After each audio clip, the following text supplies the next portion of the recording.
My wife and her friends left me in the rain, 87 miles from home. She said I needed a lesson. I didn't argue. I just watched them drive away. A black truck pulled up moments later. My bodyguard stepped out, calm and ready. I smiled as I climbed in. Her cruelty had ended. This was her last mistake. You know what they say about karma being a bitch? Well, let me introduce you to my wife, Mira. She makes karma look like a Sunday school teacher having a bad day. There I was, standing under some beat-up highway sign that looked like it had seen better decades, watching storm clouds roll and like they had a personal vendetta against me specifically. 87 miles from home. 87. That's not a quick Uber ride or a "hey, can you pick me up" situation. That's a "you're screwed, buddy" distance that requires actual planning to survive. The rain hadn't started yet, but I could smell it coming.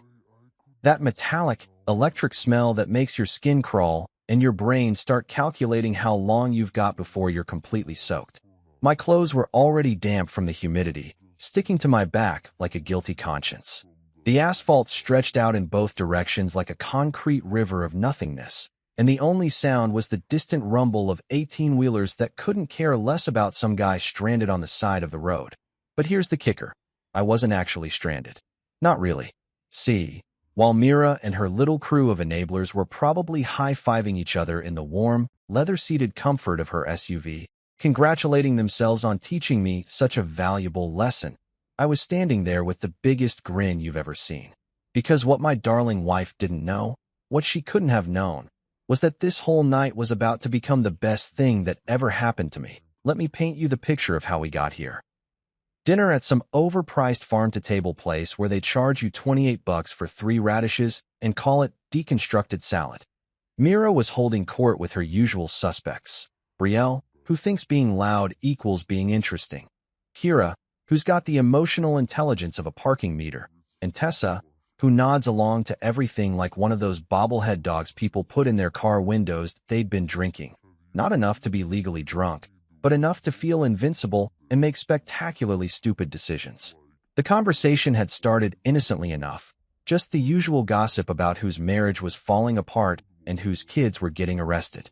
But then it turned to me, like it always does when Myra's had a few glasses of wine and needs to remind everyone who's really in charge. Adrian just doesn't get it sometimes, she'd said, twirling her fork around some microscopic portion of pasta that cost more than most people's car payments. He needs to learn that actions have consequences. The other 3 had giggled like middle schoolers who just heard someone say a bad word. Because nothing's funnier than a grown woman talking about her husband like he's a misbehaving golden retriever who peed on the carpet. What did he do this time? Brielle had asked, leaning forward with that hungry look she gets when she smells drama. These women collect other people's misery like some folks collect stamps. Oh, you know, Mira had waved her hand dismissively, questioning my decisions, asking too many questions about money. The usual controlling behavior. Controlling behavior. That's rich coming from someone who once made me return a coffee mug because she didn't approve of the font. But I'd sat there, smiling and nodding, playing the part of the dutiful husband who just doesn't quite measure up to his brilliant wife's expectations. I'd gotten really good at that performance over the past 8 months. Maybe he needs a reality check, Kira had suggested, and I could practically see the wheels turning in Myra's head. Nothing gets her more excited than an opportunity to prove a point, especially when that point involves making someone else miserable. By the time we'd left the restaurant, the plan was set. They were going to drive me out to the middle of nowhere and leave me there to think about my behavior. Just for a few hours, of course. Just long enough to teach me a lesson about respect and gratitude and all those other things that Myra's convinced I'm lacking. The ride had been exactly what you'd expect. 45 minutes of them laughing and congratulating themselves on their cleverness while I sat in the back like luggage, watching the miles tick by on the GPS. They'd picked this spot specifically because it was far enough from civilization to be inconvenient, but not so far that I'd actually die of exposure. How thoughtful. You need a lesson, Adrian, Mira had said when she finally stopped the car, her fingers gripping the steering wheel like she was trying to strangle it. Walk it off. And here's the beautiful part. I didn't argue, didn't beg, didn't even look particularly upset. I just got out of the car, closed the door with a polite little click, and stood there watching them drive away. Mira was probably expecting tears, maybe some angry phone calls, definitely some groveling when I finally made it home. Instead, she got me standing under that highway sign, grinning like an idiot as their taillights disappeared into the distance. Because what Mira and her merry band of accomplices didn't know was that I'd been expecting this. Planning for it, actually. For months, I'd been documenting every cruel comment, every casual threat, every little joke about putting me in my place.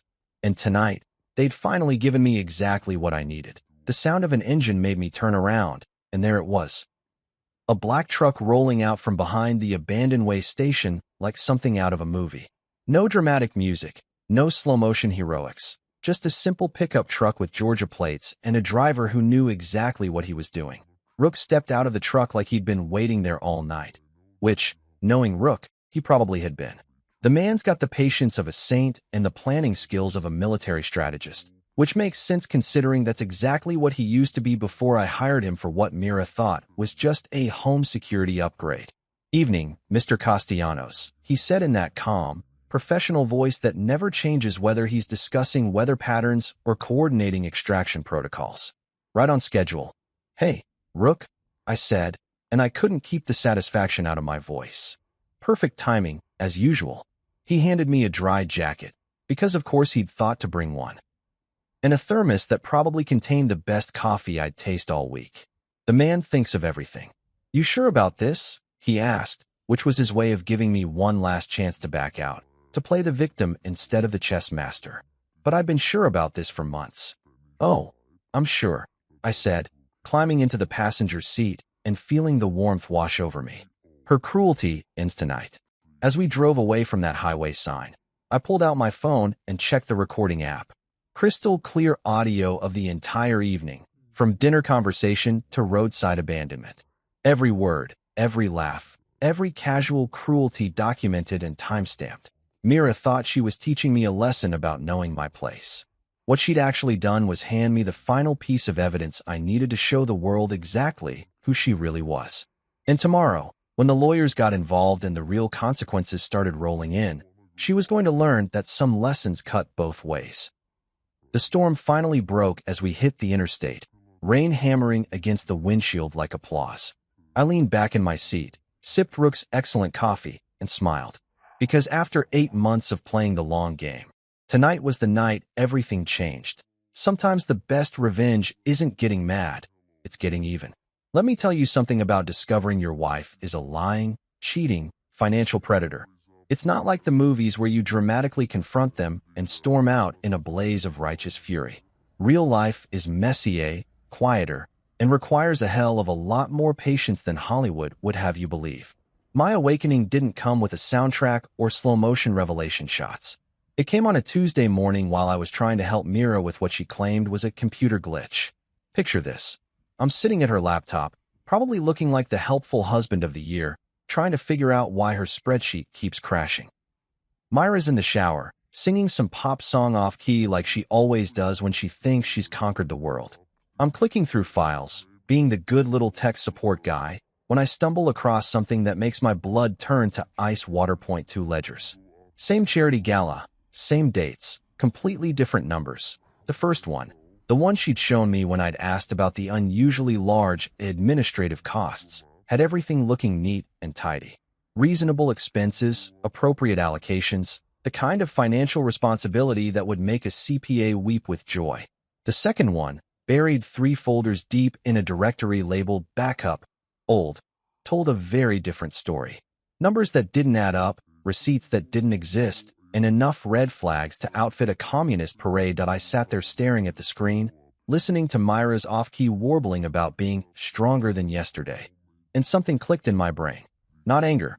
That would come later. Not even surprise, really.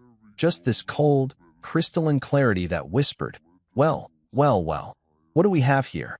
See, I'd been noticing things for months. Little inconsistencies that individually meant nothing, but together painted a picture I'd been too trusting, or too stupid, to see. The sudden consulting fees that appeared on our joint account statements. Business trips that seemed to involve a lot more resort time than actual business. Myra's new habit of taking phone calls in the garage or stepping outside whenever certain names came up in conversation. But like a good little husband, I'd made excuses. She works hard.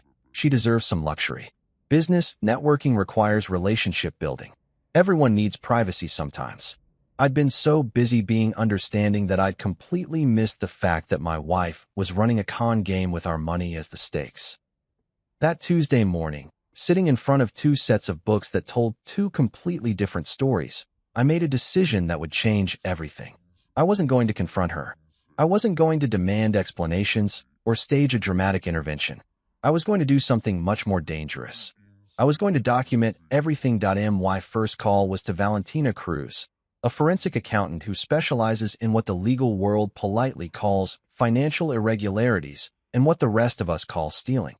I'd found her through a lawyer friend who'd mentioned her work on some high-profile divorce cases. Valentina has this way of talking about embezzlement like she's discussing the weather, calm, professional, and absolutely ruthless when it comes to following the money trail. "Mr. Castellanos," she'd said when I explained my situation, "I need you to understand something right up front. If we find what I think we're going to find, this isn't going to be a simple divorce proceeding. This is going to be a criminal matter." "Good," I told her, and I meant it. The second call was to a security company that specialized in what they called residential protection services.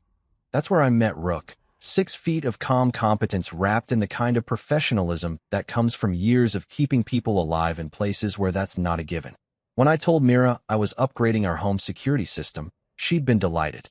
"Finally taking some initiative," she'd said, patting my cheek like I was a golden retriever who'd finally learned to sit. If she only knew that this security upgrade included comprehensive surveillance of her home office, complete digital forensics capabilities, and a bodyguard who could disappear into the background so effectively that most people forgot he was there. Rook had installed cameras so small and sophisticated that they looked like decorative elements, microphones that could pick up conversations 3 rooms away, and monitoring software that could track every keystroke on every device in the house. The third call was to Rhea Park, a divorce attorney who'd earned her reputation by being exactly as ruthless as her clients needed her to be. Rhea doesn't do amicable separations or collaborative divorces. She does scorched earth litigation for people who've discovered that their spouse isn't who they thought they married. "Don't confront," she told me during our first meeting. "Don't accuse. Don't change your behavior patterns. Just document everything and let me know when you've got enough evidence to bury her."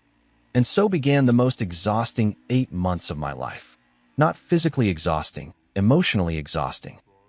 Do you know how hard it is to smile and nod when your wife brags to her friends about how she's training you to be more compliant? To sit through dinner parties where she casually mentions how she's teaching you respect, while her friends giggle like it's the funniest thing they've ever heard. I learned to be an actor in my own life. When Mira would make one of her cutting comments about my contribution to the household, I'd smile and change the subject instead of defending myself. When she'd talk about her latest business opportunity that required a significant cash investment, I'd ask interested questions while mentally noting every detail for Valentina's files. When she'd come home from her mentoring sessions, with Trent Lawson smelling like expensive cologne that definitely wasn't mine, I'd kiss her cheek and ask how her meeting went. The hardest part wasn't the emotional abuse. I'd gotten used to that years ago. The hardest part was watching the numbers. Valentina had taught me to recognize the patterns, and once you know what to look for, financial fraud is as obvious as a neon sign in the dark. $5,000 here for a consulting fee that never produced any deliverables. $10,000 there for a business retreat that looked suspiciously like a romantic getaway. $15,000 for equipment purchases that somehow never materialized in our home or office. But the real breakthrough came when Mira started getting sloppy. Success had made her confident, and confidence had made her careless. She stopped bothering to hide her phone calls with Trent. She stopped coming up with creative explanations for her overnight trips. She started talking about me like I wasn't even in the room, discussing my behavioral issues with her friends like I was some kind of project she was working on. That's when I started recording the conversations. Not just the financial discussions, everything. Every casual cruelty, every dismissive comment, every moment when she revealed exactly what she thought of me and our marriage. The audio files piled up like evidence in a criminal case, which, as it turned out, was exactly what they were going to become. The final piece fell into place when Valentina traced that $15,000 business retreat to a luxury beach resort where Mira and Trent had checked in under his corporate account. Same dates, same room, registered as Mr. and Mrs. Lawson. Even the room service charges painted a picture of romantic dinners and champagne breakfasts that definitely weren't about business development. That I didn't rage when Valentina showed me the hotel records. I didn't punch walls or throw things or do any of the dramatic stuff that men in movies do when they discover their wives are cheating. I just added the paperwork to the file, thanked Valentina for her thorough work, and went home to smile and nod through another dinner conversation about Myra's mentoring relationship with Trent, because by then, I wasn't Adrian the victim anymore. I was Adrian the prosecutor, building a case that would stand up in court and destroy the carefully constructed lies that had become my life. And every day that Mira thought she was getting away with it, every casual cruelty and confident theft, was just more evidence for the pile. Patience, it turns out, really is a virtue. So there I was, sitting in Rook's truck like some kind of refugee from my own marriage, watching the windshield wipers fight a losing battle against the storm that was turning the highway into a river. You'd think after being abandoned by your wife and her merry band of sociopaths, the logical move would be to go home, maybe call a lawyer, definitely start planning your revenge. But here's the thing about revenge. If you're going to do it right, you need to think 3 moves ahead, like chess, but with higher stakes and more potential for public humiliation. Where to, boss? Rook asked, and I could hear the subtle question underneath. He knew the plan as well as I did, but he was giving me one last chance to take the easy road, to go home and pretend this was just another one of Myra's teaching moments that we'd laugh about someday. Except we both knew there wouldn't be any laughing, and there definitely wouldn't be a someday. Riverton Hotel, I said, pulling out a credit card that Mira didn't know existed. Time to disappear for a while.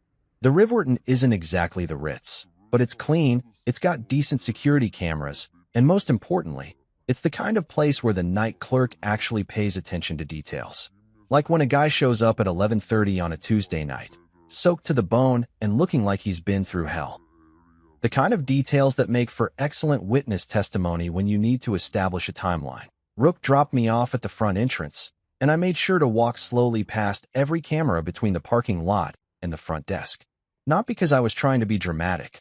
Okay, maybe a little bit because I was trying to be dramatic, but because I needed this whole night documented from every possible angle. When you're building a case that's going to destroy someone's life, you don't leave anything to chance. The night clerk was this kid who couldn't have been more than 22, all earnest concern and customer service training. He took one look at my soggy clothes and immediately went into crisis management mode. "Sir, are you all right? Do you need medical attention? Should we call someone?"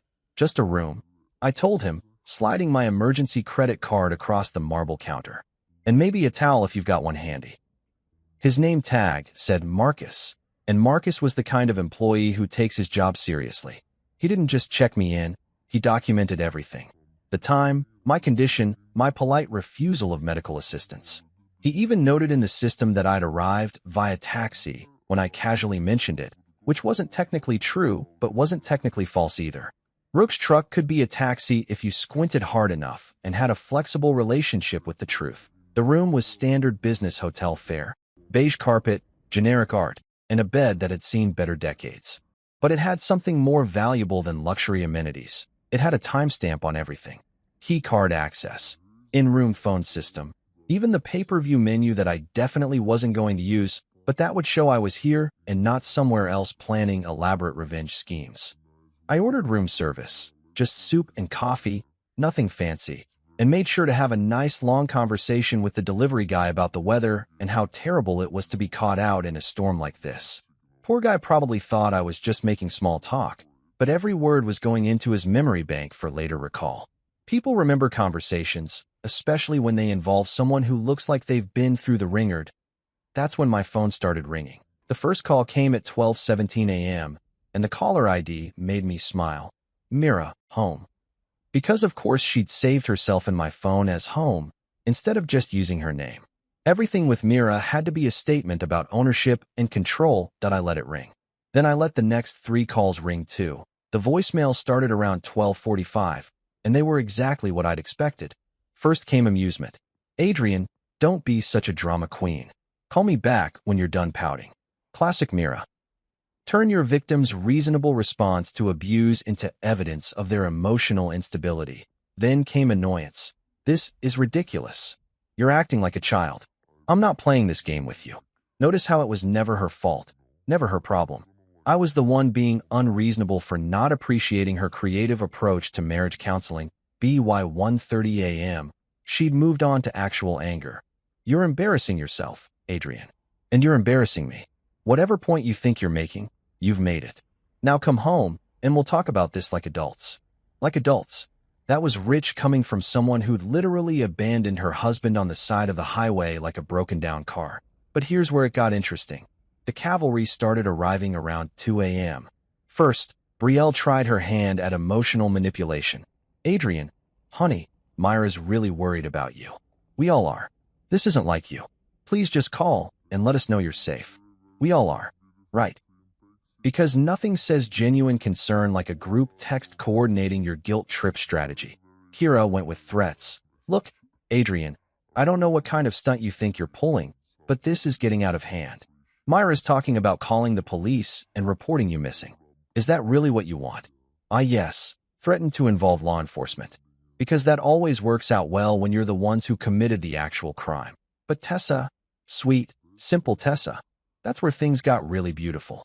See, Tessa had been drinking all night, which meant she'd completely forgotten that subtlety was supposed to be part of their strategy. Her voicemail was a masterpiece of incrimination. Adrian, oh my God, we're so sorry. We didn't think you'd actually stay out there. It was just supposed to be funny, you know? Like a prank. Mira said you needed to learn your place, but we didn't mean for it to go this far. I played that message 3 times, just savoring the pure, unfiltered admission of guilt. Then I saved it to the cloud, because you can never be too careful with evidence that good. Around 3 a.m., they must have had a strategy meeting, because the messages suddenly got coordinated. All 3 of them started sending variations of the same theme. This was all a misunderstanding. They were just trying to help our marriage. They never meant for me to actually walk home in the rain. Classic abuser playbook. Minimize, deny, shift blame.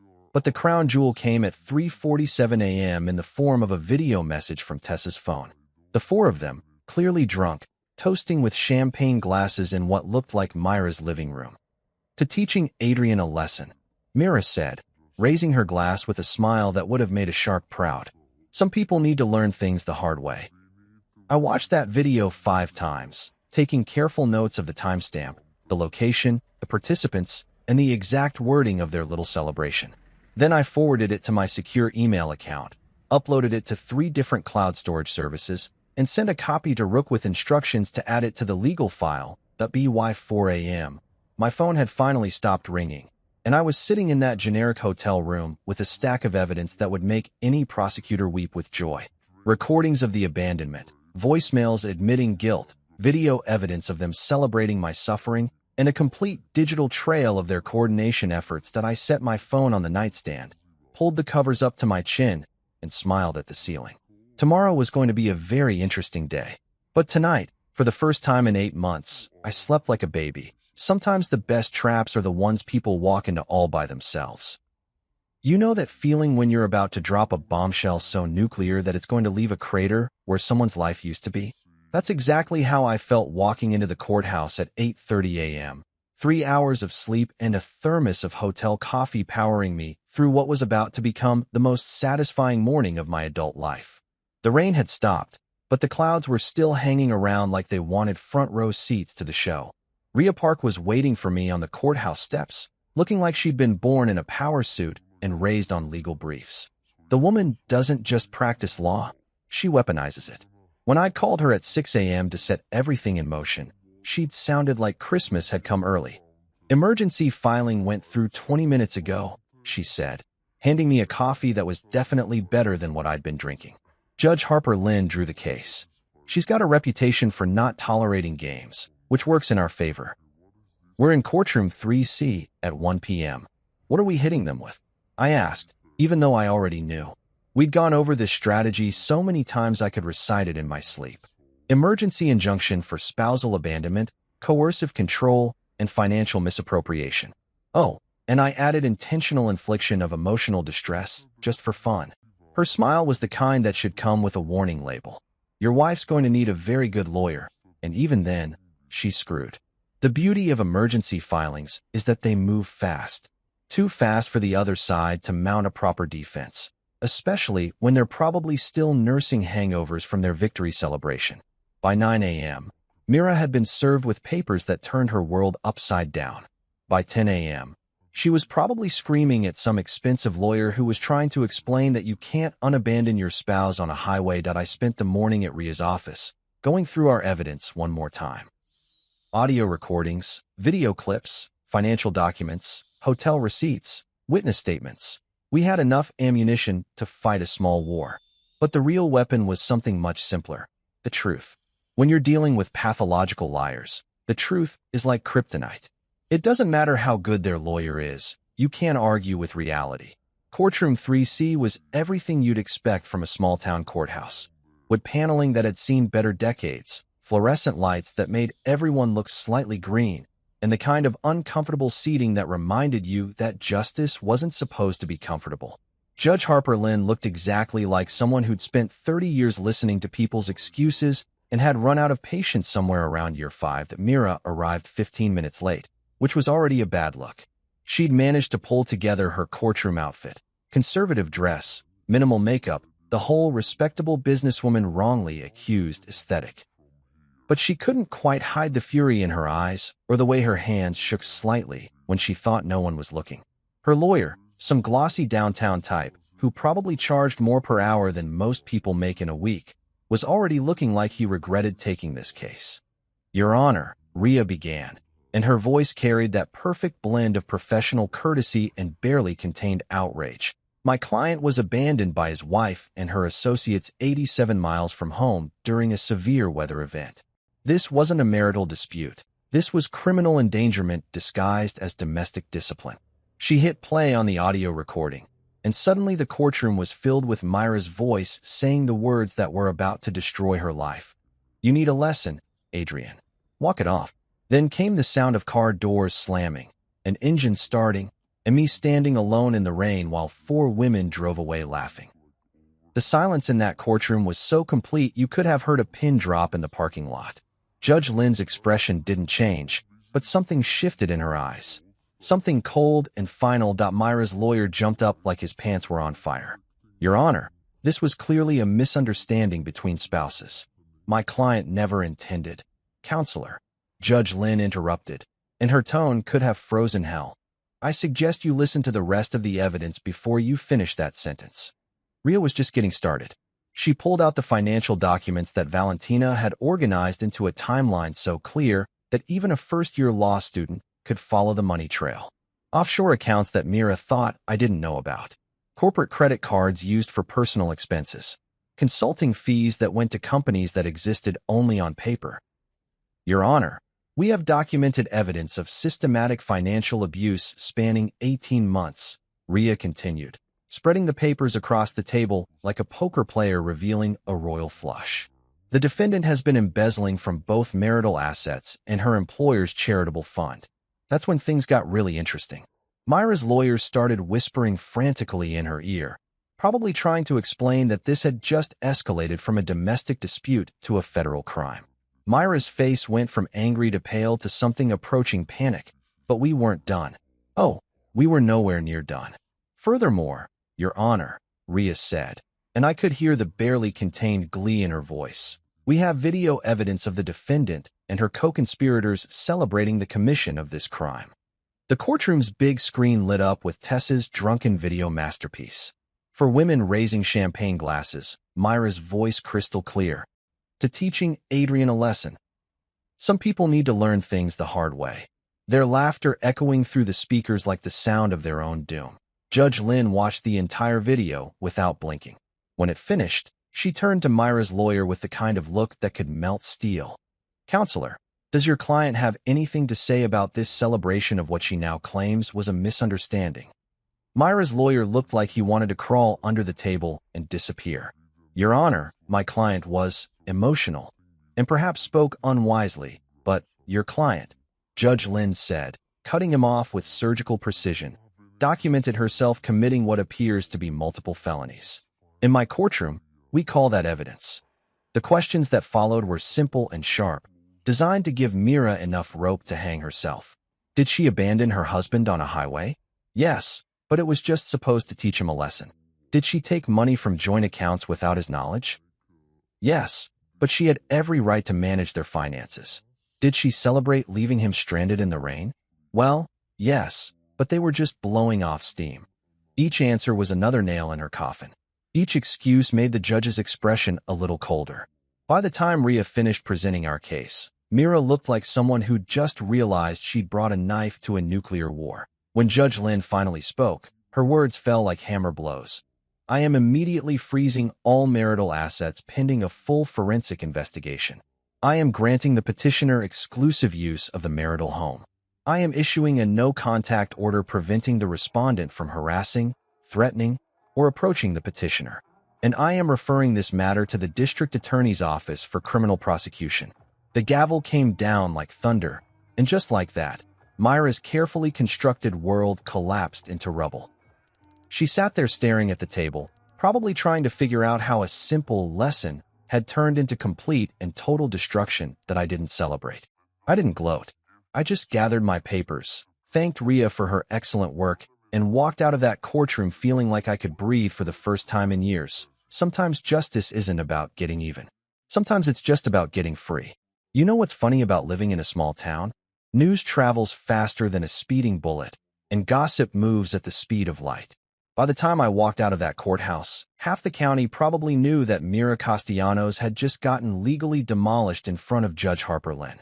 By evening, it was everywhere. Local news, social media, even the grocery store checkout line where Mrs. Henderson from down the street was telling anyone who'd listen about that poor man who got left on the highway. The headline on Channel 7's website was pure gold. Local entrepreneur left 87 miles from home by wife and friends. Court orders emergency asset freeze. They'd managed to get a photo of me walking out of the courthouse looking appropriately shell-shocked, which was perfect for the narrative. Nothing sells a story like a good victim photo, and I have to admit, 3 hours of sleep and a morning of legal warfare had given me exactly the right look. An MY phone started buzzing around 6 p.m., and it didn't stop for the next 4 hours. Neighbors who'd never spoken to me before suddenly wanted to check on my well-being. Old college friends crawled out of the woodwork to express their shock and support. Even my dentist called to see if I was okay, which was either touching or a brilliant marketing move. I couldn't quite tell which, but the real entertainment was happening in the digital underground where I wasn't supposed to have access. See, one of the many things Mira didn't know about Rook's security upgrade was that he'd managed to mirror the group chat she used with her 3 accomplices. Every message, every photo, every moment of panic was being automatically forwarded to a secure server that would make everything admissible in court. And let me tell you, watching that chat melt down in real time was better than cable television. It started around 7 p.m. with Brielle, who apparently had the emotional intelligence of a houseplant. What the actual hell just happened? I thought this was supposed to be a simple domestic thing. Kira jumped in next, because Kira always has to be the voice of reason even when reason left the building hours ago. We need to shut this down now. Delete everything. I mean everything. Photos, texts, all of it. But Tessa, bless her heart, was way ahead of them. Too late. My cousin works at the courthouse. Says they have video of us from last night. The champagne thing. We're so screwed. That's when Mira finally showed up in the chat, and you could practically feel the rage radiating through the screen. Everyone calm down. This is just Adrian being dramatic. It'll blow over in a week. Brielle wasn't buying it. Blow over? Mira, they froze your bank accounts. This isn't blowing over, this is blowing up. The conversation devolved from there into a masterpiece of panic, blame shifting, and spectacular stupidity. Kira wanted to hire a crisis management firm. Tessa thought they should all get lawyers. Brielle suggested they claim it was performance art. And Mira? Mira was still convinced she could somehow spin this as a misunderstanding between loving spouses. But the real bombshell came around 9 p.m. when my phone rang with a number I recognized, my younger cousin Quinn. Now, Quinn and I had never been particularly close, mostly because Quinn had a talent for making spectacularly bad life decisions and then expecting the family to bail her out. But when she called that night, her voice was shaking like she'd seen a ghost. "Adrian? Oh God, I'm so sorry. I'm so sorry." "Sorry for what, Quinn?" I need to tell you something. About Mira. About what she asked me to do." And that's when the last piece of the puzzle fell into place. Turns out, my dear wife had approached Quinn 6 months ago with a proposition that was equal parts clever and disgusting. Quinn had racked up about 12 grand in credit card debt, online shopping, expensive dinners, the usual millennial financial disaster story. Mira offered to make it all disappear in exchange for one simple favor: keep tabs on me. She wanted to know everything. Quinn sobbed into the phone. Your schedule, your friends, who you talked to, what websites you visited. She said you were having some kind of midlife crisis, and she needed to know if you were cheating or planning to leave her. And you said yes. I needed the money, Adrian. I was about to lose my apartment. She made it sound like she was just being a concerned wife. The beautiful irony was that Quinn had been feeding Mira information about my completely boring, completely faithful routine for months, while Mira was off embezzling money and having affairs with her business mentor. It was like hiring a private investigator to follow a monk while you're out robbing banks. "Quinn," I said, and I could hear her holding her breath. "I need you to write down everything. Every conversation, every payment, every instruction she gave you. Can you do that? You're not going to press charges against me, are you? That depends on how helpful you are over the next few days." While I was dealing with family betrayal, Valentina was busy following the money trail that just kept getting deeper and more twisted. She called around 10 p.m. with an update that made my head spin. "Adrian, you need to sit down for this one. I found the Cayman Islands account." "The what now?" "Karen, Ltd. Registered in the Cayman Islands 18 months ago. Primary beneficiary, Mira Castellanos. Secondary beneficiary, Trent Lawson. They've been moving money through this shell company for over a year. The numbers were staggering. What I'd thought was maybe 50 or 60,000 in missing funds turned out to be closer to 300,000. Money from Myra's Women in Tech Empowerment Fund had been flowing directly into Trent's cryptocurrency wallet. Corporate retreat expenses that were actually luxury vacations. Equipment purchases that existed only on paper. "How much of this is criminal?" I asked. "All of it," Valentina said cheerfully. "Wire fraud, tax evasion, embezzlement, probably racketeering if we can prove ongoing conspiracy. The FBI is going to love this case." By midnight, Ria had compiled everything into a package that looked like a federal prosecutor's wet dream. Financial crimes, documented abuse, conspiracy to commit fraud, and enough recorded confessions to fill a small library. She'd already reached out to contacts in the district attorney's office, and the word was that they were very interested in taking a closer look at Myra's business dealings. The group chat finally went quiet around 1 a.m., probably because someone with half a brain cell had finally convinced them to stop creating evidence of their own guilt. But the damage was done. Every panicked message, every admission of wrongdoing, every attempt to coordinate their stories was safely stored on servers they didn't even know existed that I sat in my hotel room, because Judge Lynn's order meant I could kick Mira out of our house. But I wasn't quite ready for that level of confrontation yet, and reviewed the day's haul. Audio recordings, video confessions, financial documents, witness statements, and now a digital trail of conspiracy that led directly to a federal crime. 8 months of quiet work had turned into an avalanche of evidence that was going to bury Mira and her friends so deep they'd need archaeological equipment to dig them out. Sometimes the best revenge is just giving people enough rope to hang themselves. And boy, had they ever made good use of that rope. Walking into my own house with a court order in one hand and Rook beside me felt like some kind of strange homecoming. Except instead of feeling relief or comfort, I felt like an investigator entering a crime scene, which, as it turned out, was exactly what I was doing. The place looked the same as when I'd left for dinner the night before, but everything felt different. The air itself seemed contaminated with lies and betrayal, like the walls had absorbed 18 months of deception and were now quietly confessing their secrets. Mira was long gone, of course. Judge Lynn's order had been crystal clear.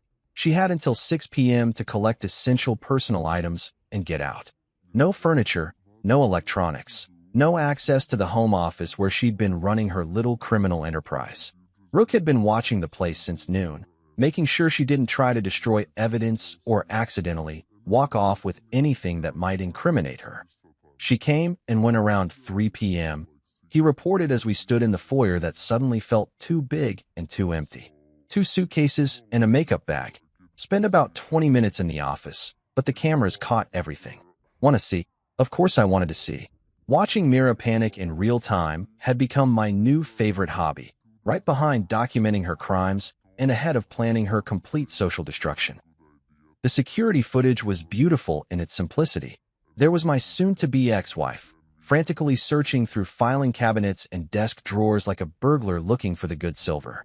She tried to access her laptop, the one where I'd first discovered the duplicate ledgers, but Rook's security protocols had locked her out the moment the court order was filed. The look of pure rage on her face when she realized she couldn't get into her own computer was worth framing. She tried the safe too, Rook added, and there was definitely amusement in his voice. Spent 10 minutes trying different combinations before she remembered that you changed the code last month. Ah yes, the safe. Myra's little fortress of secrets that she thought was impregnable. What she didn't know was that Rook had been watching her enter that code for weeks, and the new security system included some very sophisticated recording equipment positioned at exactly the right angle to catch keypad entries. The safe was hidden behind a reproduction Monet in Myra's office. Because of course it was hidden behind art, because Mira always had to make everything into a production. Inside was exactly what we'd expected to find, plus a few surprises that made me question whether I'd ever really known my wife at all. First came the paperwork. Authorization forms with my name printed in block letters, but not actually signed by me. A prenup addendum that I'd never seen before, let alone agreed to. That would have given Mira complete control over my business assets in case of divorce. Insurance policy changes that made her the sole beneficiary of accounts I didn't even know existed. It was like finding a blueprint for identity theft written in legal jargon. Then came the personal stuff, which was somehow worse than the financial crimes. A jewelry box containing a diamond bracelet I'd never seen before, with a card that read, "To my brilliant partner in crime, T." The handwriting was definitely masculine, definitely not mine, and definitely evidence of an affair that had been going on a lot longer than I'd suspected. But the real treasure trove was in the filing cabinet that Mira had been frantically searching through on the security footage. Valentina arrived around 7 p.m. with her color-coded binders and forensic accountant superpowers, and within an hour she'd organized 18 months of financial fraud into a timeline that read like a master class in embezzlement.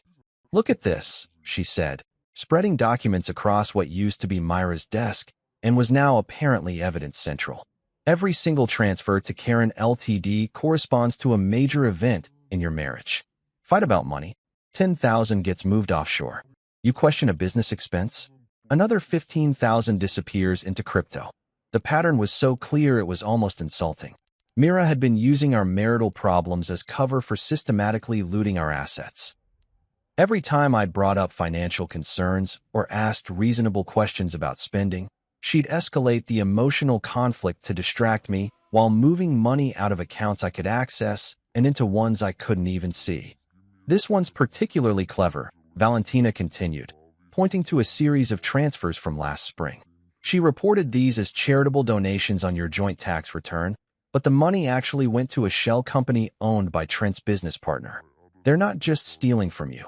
They're using you as an unwitting accomplice in tax fraud. Ria showed up around 8 p.m. looking like a prosecutor who'd just been handed the case of the century. She took one look at the evidence spread across the office and started making phone calls to contacts in the financial crimes unit. "This isn't just divorce court material anymore," she said after hanging up with someone who was apparently very excited about financial fraud cases. "The FBI has a task force specifically for this kind of cross-border embezzlement. They're going to want everything." That's when things got really interesting.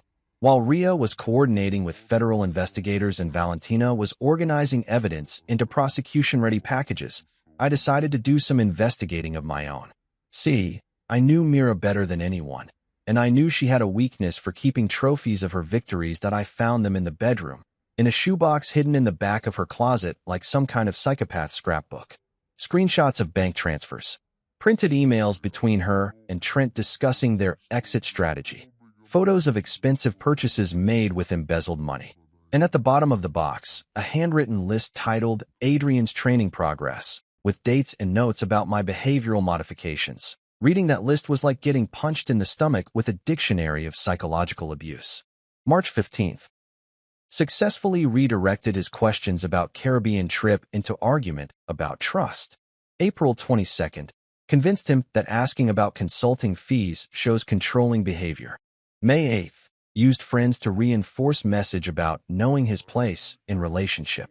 Every fight we'd had, every moment of self-doubt she'd created, every time she'd made me feel like I was being unreasonable for asking basic questions about our finances. It was all documented like a science experiment. She'd been systematically destroying my confidence and gaslighting me into submission while stealing everything we'd built together. Jesus Christ, Rook said when I showed him the list. And coming from a guy who'd spent years in places where people tried to kill him on a regular basis, that was saying something. But here's the thing about evidence. It's only as good as your ability to use it. And we were about to use all of it to destroy the carefully constructed lie that had been my marriage. Ria had already filed amended charges that included federal crimes. Valentina had traced the money trail all the way to the Cayman Islands and back. And I had documentation of psychological abuse that would make any jury want to lock Mira up and throw away the KEY.BY 10 p.m. The house that had been my prison for 18 months had been transformed into command central for the most comprehensive takedown in recent legal history. Every room told a story of deception. Every document revealed another layer of fraud, and every piece of evidence pointed toward the same conclusion. Mira had never loved me, never respected me, never seen me as anything more than a convenient mark in an elaborate con game. But you know what? For the first time in years, I felt like I was exactly where I belonged. Not because the house was mine again, though that was nice, but because I was finally telling the truth instead of living someone else's lies. And tomorrow, the whole world was going to know exactly who Mira Castellanos really was. If you've never seen a sociopath realize their entire world is about to implode on live television, let me tell you, it's simultaneously horrifying and deeply satisfying. The hearing for temporary support and control of our business assets was supposed to be a routine legal proceeding, the kind of dry administrative stuff that makes court reporters fall asleep at their keyboards. Instead, it turned into the legal equivalent of a public execution, broadcast on local access TV because Judge Lynn believed in transparency for high-profile cases. Mira showed up 45 minutes late, which was either a power play or evidence that she'd spent the morning throwing up from stress. Probably both. She'd assembled what looked like half the legal talent in the state. 3 lawyers in suits that cost more than most people's cars, all of them looking like they'd rather be literally anywhere else on Earth. Lead counsel was some hotshot from Atlanta named Harrison Keller, the kind of guy who charges $800 an hour to tell rich people their problems aren't their fault. That I, on the other hand, had Rhea Park, a banker's box full of evidence, and the quiet confidence that comes from holding all the cards in a rigged game.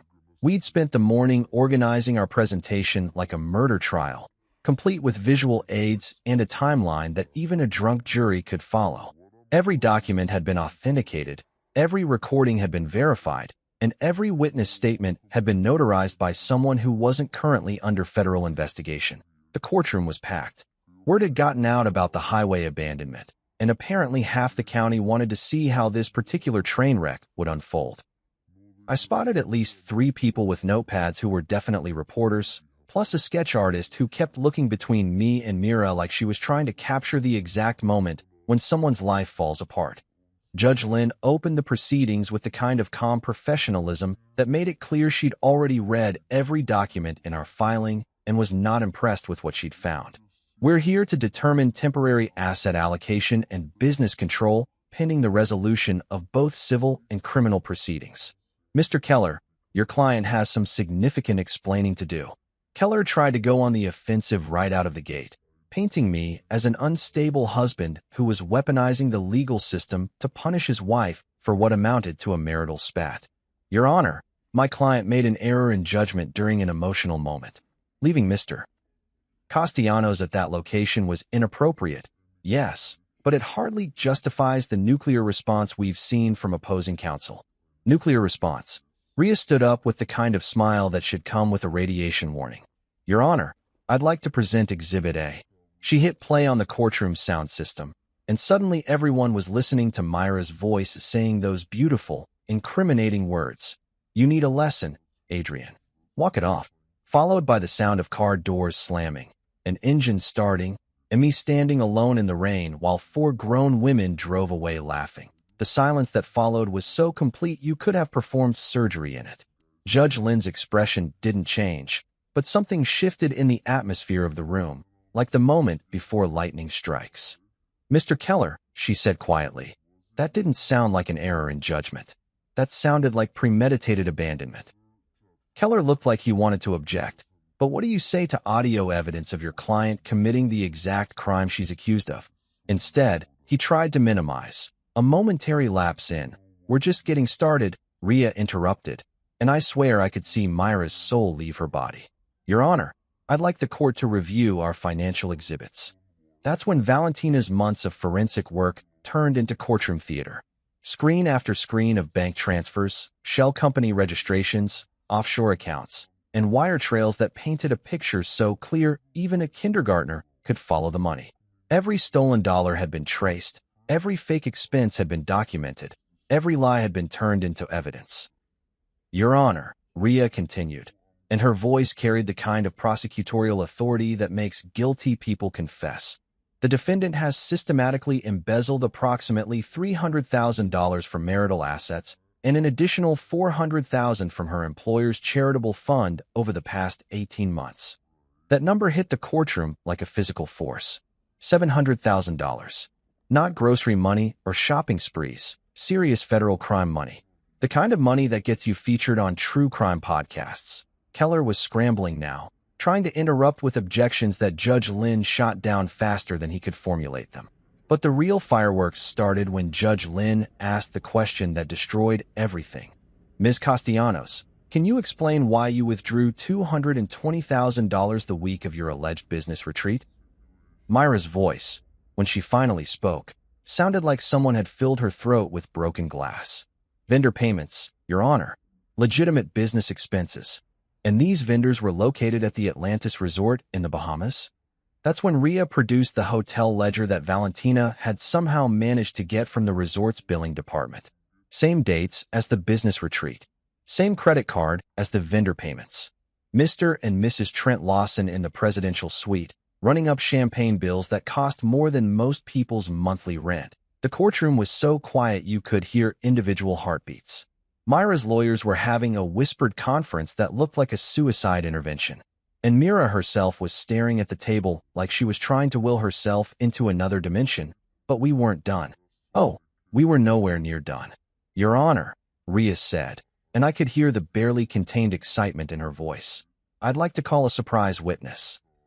That's when the courtroom doors opened and Marisol Vega walked in, looking like someone who'd been carrying the weight of the world and had finally decided to put it down.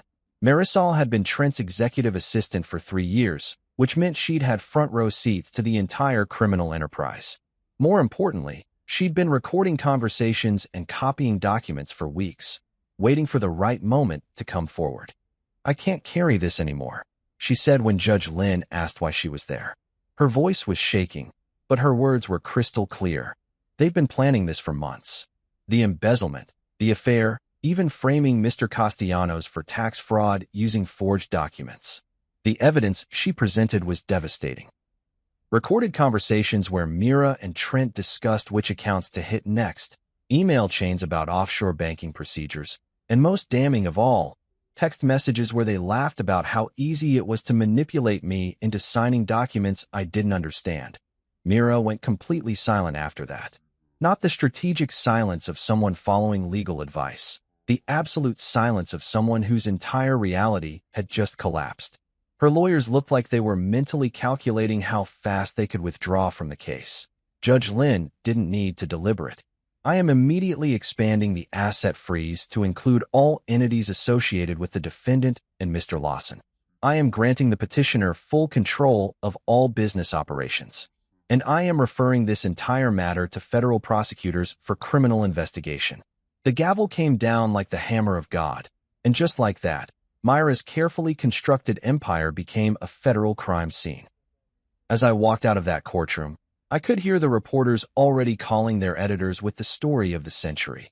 Local businesswoman caught running elaborate fraud scheme, abandoned husband on highway to cover tracks. Sometimes justice isn't about getting even. Sometimes it's about watching the truth finally see daylight. You know what's beautiful about federal prosecutors? They don't mess around with half measures or plea bargains that let rich people buy their way out of consequences. When the U.S. Attorney's Office for the Northern District of Georgia got their hands on our evidence package, they moved like sharks who'd smelled blood in the water. By the time Mira and her accomplices figured out they were drowning, the feds had already circled back for seconds. The grand jury convened on a Tuesday morning in February, and by Thursday afternoon, they'd returned indictments that read like a greatest hits album of white-collar crime. Wire fraud, conspiracy to commit fraud, money laundering, tax evasion, and, my personal favorite, using electronic communications to facilitate the commission of felonies. That last one covered everything from the group chat coordination to Tessa's drunken victory video, turning their own stupidity into federal evidence. Mira and Trent got hit with the full menu of charges, each one carrying enough prison time to ensure they'd be eligible for Social Security by the time they got out. But the real cherry on top was watching the legal system treat Brielle, Kira, and Tessa exactly like what they were, accessories to a crime who'd helped document their own guilt. The three of them got charged with criminal conspiracy and obstruction of justice after the FBI discovered they'd spent the night of the courthouse hearing frantically deleting text messages and social media posts. What they didn't know, because apparently none of them understood how the internet actually works, was that everything had already been backed up to cloud servers that required federal warrants to access. Their panicked deletion spree just became more evidence of consciousness of guilt. The arraignments were a masterclass in watching privilege meet reality. Mira showed up in designer clothes and an attitude that suggested she still thought this was all some kind of misunderstanding that expensive lawyers could fix. Trent looked like someone who'd been living on nothing but anxiety and coffee for weeks. And the three accomplices? They looked like they'd finally figured out that actions have consequences, even when you're white, educated, and used to getting away with everything. But the real entertainment came during the plea negotiations, which I got to watch from the gallery like it was live theater. Trent folded faster than a lawn chair in a hurricane, taking a plea deal that included full cooperation with prosecutors in exchange for a reduced sentence. 5 years in federal prison, followed by 3 years of supervised release and complete financial restitution. His cooperation included turning over passwords to encrypted accounts, recordings of conversations with Mira about money laundering, and a detailed timeline of their criminal partnership that read like a how-to guide for embezzlement. Mira, on the other hand, fought like someone who genuinely believed she could lawyer her way out of recorded confessions and bank records. Her legal team burned through 3 different defense strategies before settling on the classic blame the victim approach that works so well in domestic violence cases. According to her lawyers, I was a controlling husband who'd driven her to desperate measures, and the embezzlement was really just a woman trying to establish financial independence from an abusive marriage. The problem with that defense? We had 18 months of audio recordings that proved exactly the opposite. Every conversation where Mira threatened me, every casual cruelty, every moment where she treated me like a misbehaving pet. It was all admissible evidence that painted a very different picture of our marriage. The criminal trial started in September, almost a year after that night on the highway. Federal court is a different animal from state proceedings, more formal, more serious, and staffed with people who've seen every scam in the book and aren't impressed by much of anything. The jury was a mix of working-class folks who understood exactly what it meant to have someone steal your money, and they were not sympathetic to tales of privileged women who needed to embezzle hundreds of thousands of dollars to feel empowered. Marisol's testimony was devastating. 3 days on the witness stand, walking the jury through recorded conversations where Mira and Trent discussed their exit strategy, and laughed about how easy it was to manipulate me into signing financial documents. She'd kept meticulous records. Dates, times, amounts, even screenshots of text messages where they celebrated successful transfers to offshore accounts. But the moment that sealed Myra's fate was when the prosecutor played the audio recording from that night on the highway. Not just the abandonment, the entire evening, from dinner conversation to roadside cruelty. The jury got to hear Myra discussing her plans to teach me a lesson, while she was actively stealing our money and cheating with her business partner. The verdict came back after 6 hours of deliberation, guilty on all counts. Wire fraud, conspiracy, money laundering, and tax evasion. The judge called their crimes an elaborate scheme motivated by greed and executed with callous disregard for the victim's well-being. Sentencing was 3 weeks later, and Judge Richardson delivered the kind of judicial smackdown that law students will probably study for decades. Myra got 4 years in federal prison, followed by 3 years of supervised release, complete financial restitution, and a lifetime ban from working in financial services. The judge specifically noted that her pattern of manipulative behavior and complete lack of remorse made her a danger to any future victims. Trent got his 5 years as agreed, but the judge made it clear that his cooperation was the only thing standing between him and a much longer sentence. Mr. Lawson, you were an adult when you chose to prey on the trust of charitable organizations and exploit your professional relationships for personal gain. The only reason you're not facing a decade in prison is your willingness to help us understand the full scope of this criminal enterprise. The 3 accomplices got probation and community service, plus fines that would keep them financially uncomfortable for the foreseeable future. The judge was particularly harsh with Brielle, noting that her active participation in the highway abandonment showed a level of cruelty that goes beyond mere conspiracy. But the real consequence, the one that probably hurt more than prison time, was the complete destruction of their social and professional lives. The story had gone national by then, picked up by true crime podcasts and social media accounts that specialized in wealthy people getting their comeuppance. Myra's Women in Tech Empowerment Fund became a punchline about how not to run a nonprofit. Trent's consulting business collapsed when clients realized their advisor was a convicted felon. Even their friends abandoned them. The social circle that had enabled and encouraged their behavior suddenly developed collective amnesia about ever knowing them. Country club memberships were quietly revoked. Professional associations issued strongly worded statements about ethical standards.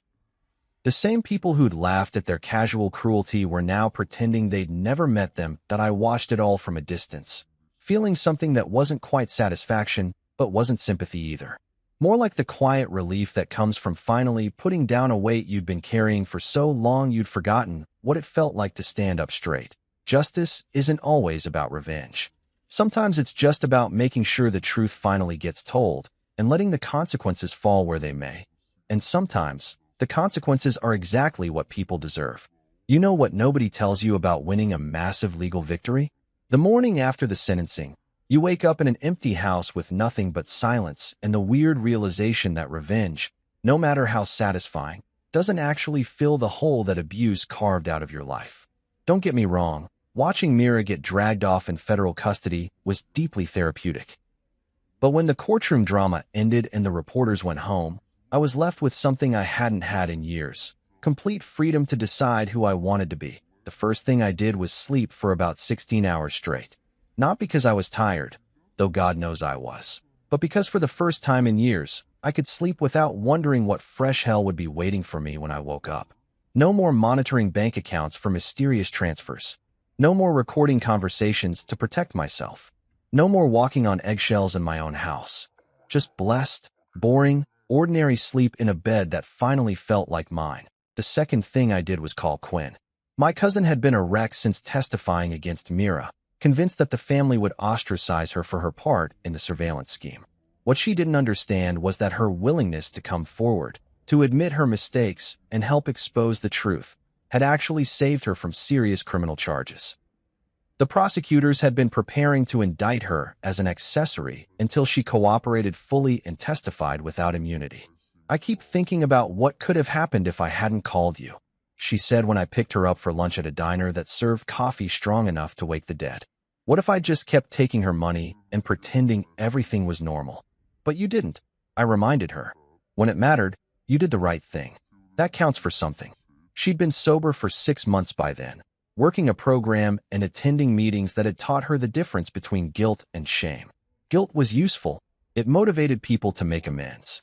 Shame was just self-destructive noise that kept you stuck in the same patterns. Quinn was learning to work with guilt and ignore shame, which made her the perfect person for what I had in mind. The idea had been percolating since the trial ended. Sitting in that courtroom, listening to testimony about financial abuse and psychological manipulation, I'd realized something that should have been obvious. I wasn't the only person who'd been through this kind of hell. The tactics Mira had used, the gaslighting, the financial control, the systematic destruction of self-confidence, weren't unique to our marriage. They were standard operating procedure for abusers who preferred psychological warfare to physical violence.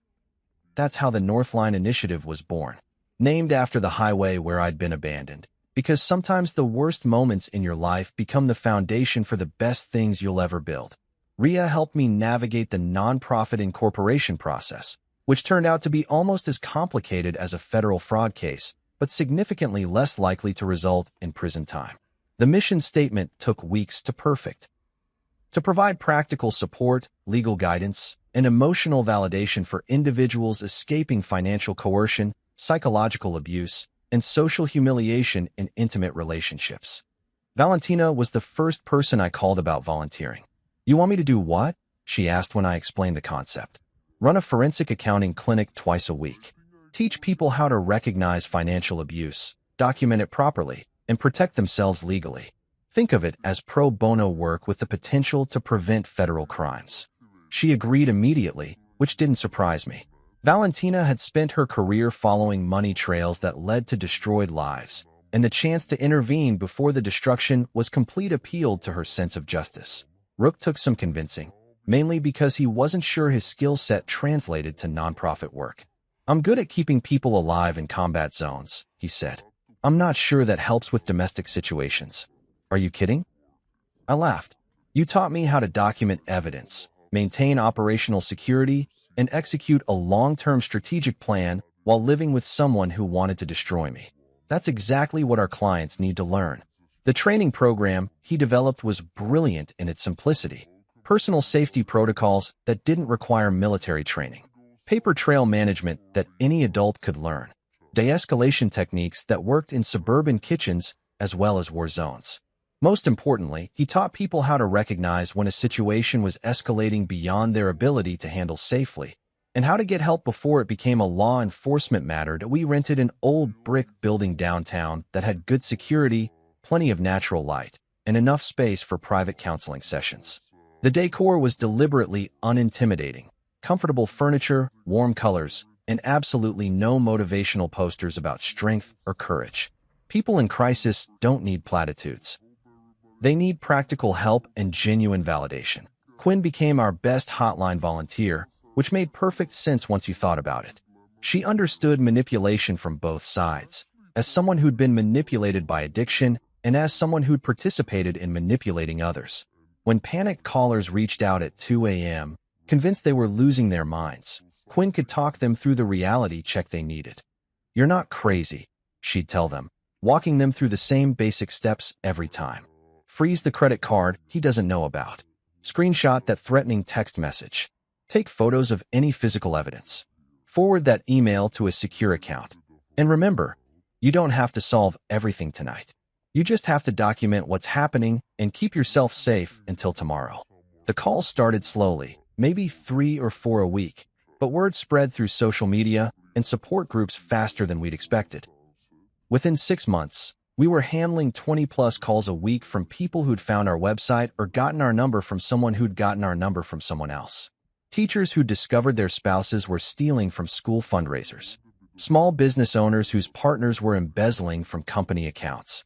Stay-at-home parents who'd been systematically cut off from family finances and convinced they were too stupid to understand money.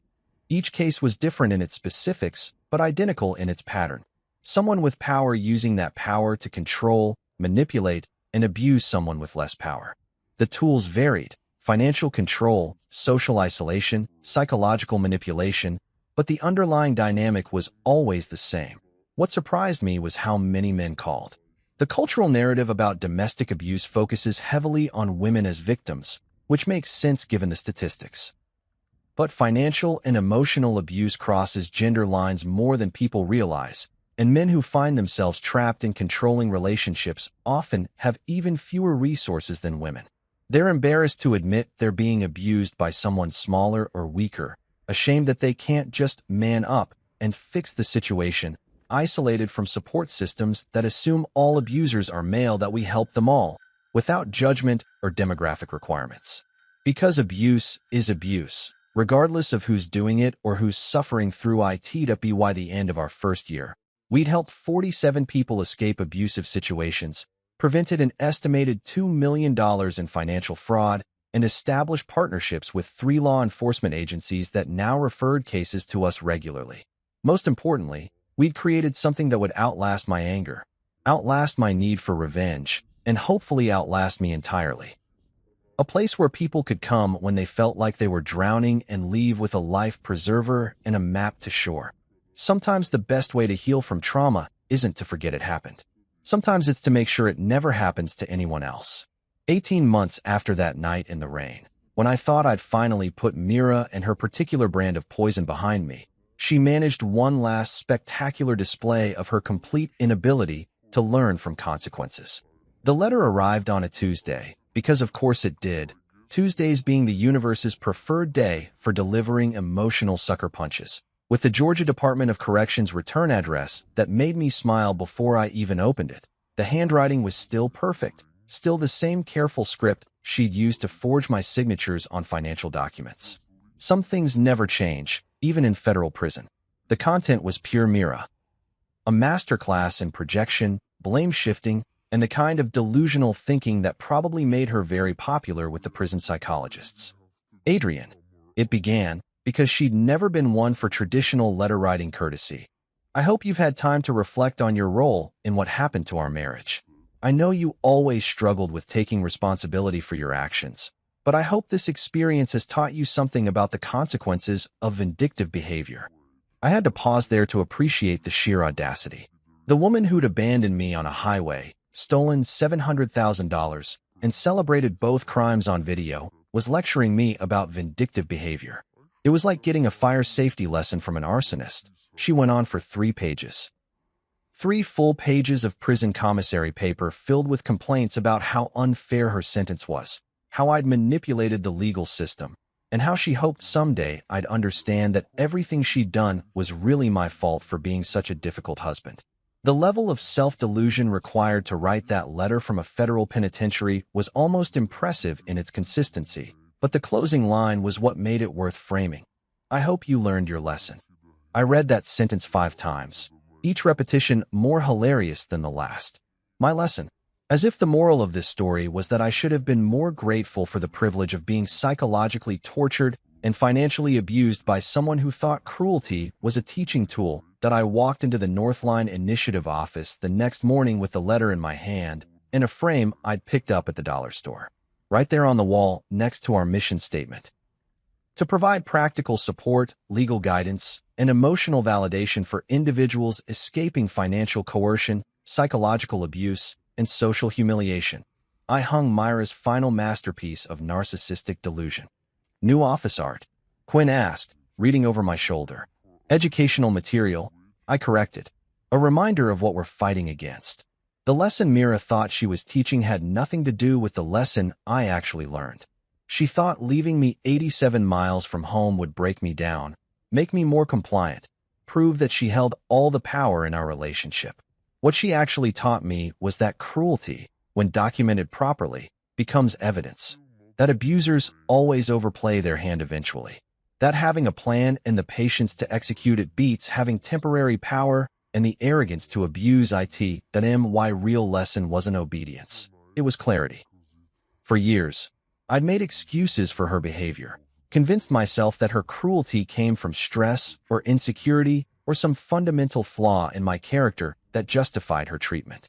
That night on the highway, standing in the rain while she drove away laughing, I finally understood that some people are just broken in ways that can't be fixed, forgiven, or explained away. The afternoon was clear and warm when I decided to take a drive past that old mile marker where everything had changed. The roadside grass had grown back, covering the spot where I'd stood with my phone recording the sound of my marriage ending. The abandoned way station looked smaller than I remembered, less ominous now that it was just an empty building instead of a symbol of my powerlessness that I pulled over and got out, standing in almost the exact spot where Rook had found me that night. No storm this time, no drama, just quiet afternoon sunlight and the distant sound of traffic that had somewhere important to be. I thought about the man who'd stood here 18 months ago, confused, hurt, still believing that love meant accepting whatever treatment someone decided you deserved. That man was gone, replaced by someone who understood that love without respect is just elaborate abuse, that kindness without boundaries is just enabling, and that sometimes the most loving thing you can do is refuse to participate in someone else's dysfunction. That I felt nothing standing there. No anger, no sadness, no lingering resentment. Just the kind of peace that comes from finally understanding that some chapters of your life end not with resolution, but with acceptance. Mira thought leaving me in this spot would teach me my place in the world. Instead, it taught me that I didn't have to have a place in her world at all. The drive back to town was quiet and easy, past familiar landmarks that felt like home again instead of crime scenes. The Northline Initiative was hosting a support group that evening. 8 people who'd found the courage to document their abuse and the strength to escape it. Each of them had their own version of a highway moment, their own realization that they deserved better than the treatment they'd been accepting. Mira had been wrong about almost everything, but she'd gotten one thing right. I had learned my lesson. Just not the one she thought she was teaching. My lesson was simple. The man she tried to drown in that storm had learned to be the shelter, and that, it turned out, was the only lesson that mattered.